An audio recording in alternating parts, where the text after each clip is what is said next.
Welcome to Burn the Ship. I'm your host, Ezra. This is the podcast where we connect entrepreneurs with professionals and help you go all in on your business. Without further ado, I'm going to let my guest introduce himself. Thanks, Ezra. My name is Norm Richardson. The company I started called it Anchor Power Solutions, and I started it almost 10 years ago, late in 2014, after spending about 20 years in the software business for power companies, working for other people. Yeah, you fit our bill. Got tired of that corporate life, huh? There's an old joke in the software business where you can sit at the same desk for 10 years and work for 6 different companies because of all the mergers and acquisitions. And I lived that for a good portion of that 20 years. That's awesome. Norm, I want you to kind of tell me a story of like your journey, where you started. Not where your business started now, but where you started to get to where you are now. So I had come to Georgia Tech to get get a degree in electrical engineering. I grew up near the South Carolina coast and had my aunt worked in the HR department of my local electric utility and got me a job at the summers there. And so I got very interested in power, and I was always interested in math. And so electrical engineering sounded like the right path to me. So got out of Georgia Tech and then looked around and wanted to kind of stay in Atlanta after getting out of Georgia Tech, and found a company that had developed software models for long-term planning for these power companies. And I thought, okay, well, that's pretty interesting. I kind of liked software development. I had done a little bit of that, but certainly never professionally or with the intention of doing it. So Right. Started out with that company, just kind of learning the software development on the job and getting kind of up to speed on power system planning, which is basically deciding when to build a power plant, when to retire a power plant, how to keep the lights on in the least cost way. Right. So, all right, that's going to segue me into a good question there. What kind of goes into the backside, or I guess behind the scenes of shutting down a power plant or starting one? So it's, in fact, most power plants that were built within the last 30 years, let's say, there's a lot of fossil fuel-fired plants, coal, gas, a few oil, but they take a lot of money to build and they take a lot of time to build, and so particularly regulated utilities like Georgia Power here, they go before a state commission and get approved to build these power plants. And the reason they do that is so that they can then guarantee they can charge customers to help pay for the cost of that power plant.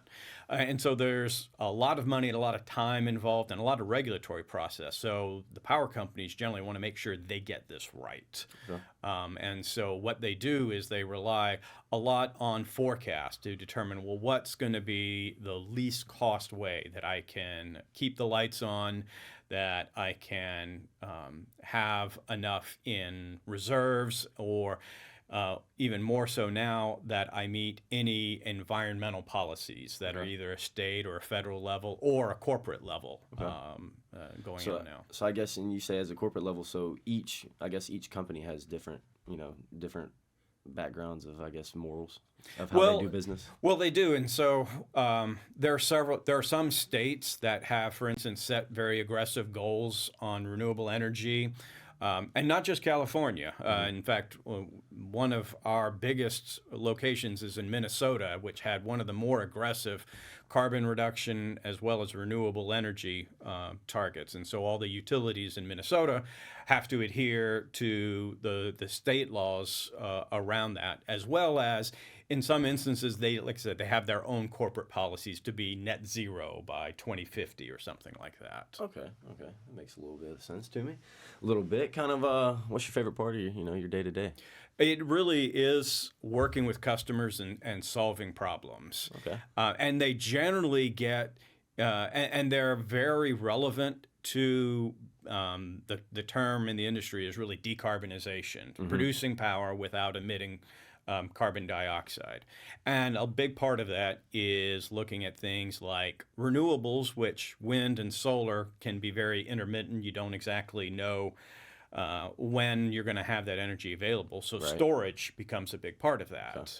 Batteries. So charge a battery when the sun is shining, wind is blowing, and then discharge it later at night when you're going to need the power. Right. And so it gets tricky to kind of figure out, well, what's the right mix of storage that I need based on how much solar, how much renewables, how much I think the load is going to be at the end of the day for heating or for cooling. And so it's a big problem to solve. My favorite thing is working with the utility customers and that ecosystem around them to determine what's the best energy plan, both for the utility, for the ratepayer, for the customer, as well as for the community.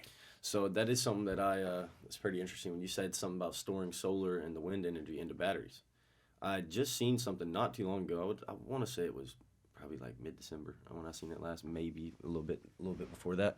But it was saying something about how we haven't really gotten the full, like we haven't quite figured out that, that threshold of how to save that energy to the full extent from a wind turbine and or solar energy. Kind of fill me in on that a little bit. Yeah, and for instance, batteries, and when we talk, when I say batteries, it literally is the same type of batteries that you'd have in your iPhone and your electric car.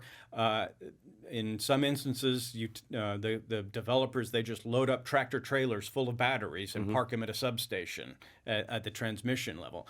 And it's not terribly efficient, and the batteries degrade over time. Right. And so you don't like to cycle them up and down. Much the same way in your electric car, you're not supposed to continually go to 100% and 0%. You got to stay in that sweet spot. Okay. Even with that, the efficiency's not great. So it may take you, let's say, 150 megawatt hours to charge the battery, but you only get 100 megawatts out of it, and the other 50 is just lost as part of the process. Because it never made it to storage, or never could be. It gets lost in the chemical reactions, and then it's also lost in the process. The thing with storage is it's DC power, like a USB or computer, but you've got to convert that to AC to be able to plug it into the wall. And these inverters, that you can convert DC to AC with these inverters and converters, but they lose power in the process as well. Which I guess is everything. We got to give a little bit to get it. It's almost like the middleman and taking a little piece along the way. That's awesome. So I usually ask, and this is two of the questions I always ask is going to be, what's your favorite part about when you first started? What'd you do really good?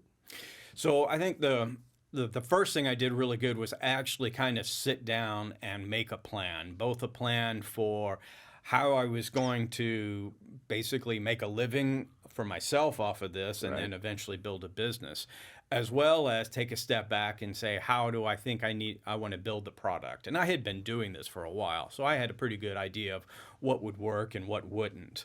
A pretty good idea. Of course, as you go along, you find out you're wrong and you have to go back and do things.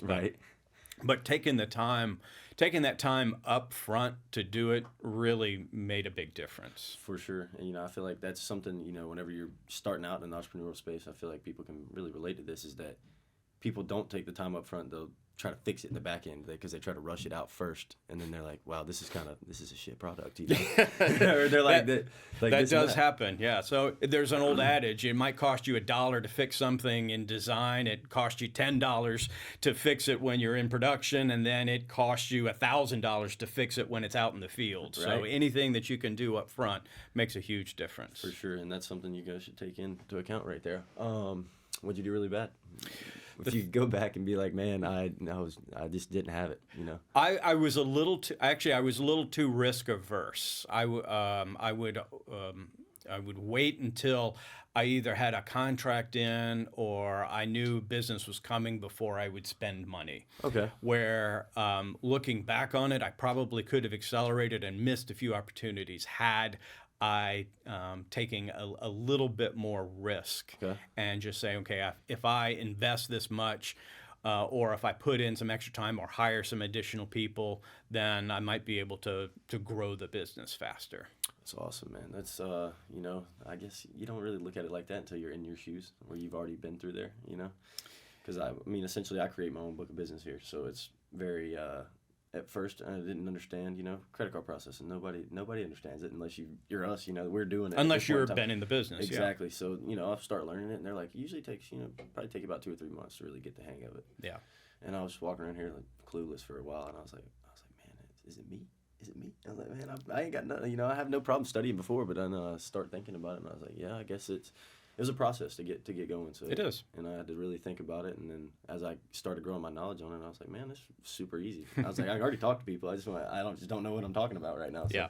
And they were like, nobody does either. You just gotta keep trying. That's right. Error. That's right. No, that's an important part of it too. Is that you keep going, you keep moving along and learning through the process. Right. They say success is defined as if you fail 50 times, just get up 51 times. Right. So it's awesome. Kind of give me what are you guys working on right now? So probably really the big thing is, and I brought or at least have entered the next phase of this because I actually sold the company 3 months ago, and have now the big thing is actually integrating it in with the new company's products and services, and so that's really kind of the next big thing. So are you trying to help the company you just sold off to integrate into some other companies? I'll still be part of it for a while. As well. You've been in the industry a while. You got some connections. There's that, and I would like to see a little bit more of my product go through and kind of grow up before I set it out on its own. You got some own products that you've built yourself? Yeah. What you got? So I mean, there's just some other software products off to the side to that are built off of that that we're looking at and developing as part of this integration and this strategy. That's awesome, man. I like the word integration. We say it a lot around here. We look for people to integrate. Last thing for you I got, man, is you know where the lose and burn the ship came from? Well, is that Cortez? Is that they coming to the New World? Yep. You know what he did when he got there? Yeah. So that was to get his crew with the right mindset, right? Exactly. Yeah. Exactly. So and that's what I'm gonna say is, what did it feel like for you to burn the ship? So for me, it really was taking that time that I was talking about to say, okay, how can I make this work? And I would say, if I can get a product by this date, I can have revenue by this date, and I could supplement it with some of the consulting that I could do with the product as well. Right. And it was really just a matter of then competing directly against the companies that I had worked for. And so the day that my non-compete expired was really, I guess, the moment when I burned the ship, because that's when I aggressively went after the customers that I had worked with in the past. Right, because you had already had that relationship built down. The wall was already broke down. So you just had to continue and show them, like, look, this is my product now, as opposed to I was working for Bigwig. That's right. Now I'm working for me. So and I can tell you all the mistakes I made on the old product that I have fixed with this new one. Right. Yeah. Right. You got more. I guess you got some more. I guess you'd say authority over kind of what you were doing. Well, the autonomy that you get by making all your own decisions, there's a lot of freedom and flexibility to that, but it can also be frightening at the same time. Absolutely, because you don't know. You know what I mean? You just gotta try. Yeah. You know what I mean? If you don't try, you never know. So what? Other than that, tell the people where to find you. So the name of the company is Anchor Power, and for a little while longer, it's anchor-power.com is the website. The company that acquired us is called Yes Energy, YES Energy.com, and so that's where we are. Really, our target and our main customers are not just the utilities now, but traders, those that buy and sell power, which can, banks, hedge funds, investment firms, day traders. And so that's really anything having to do with power and the pricing of power or the planning of power is really what we model and we consider ourselves experts in. That's awesome, man. I appreciate you being here first and foremost, and burn the ship.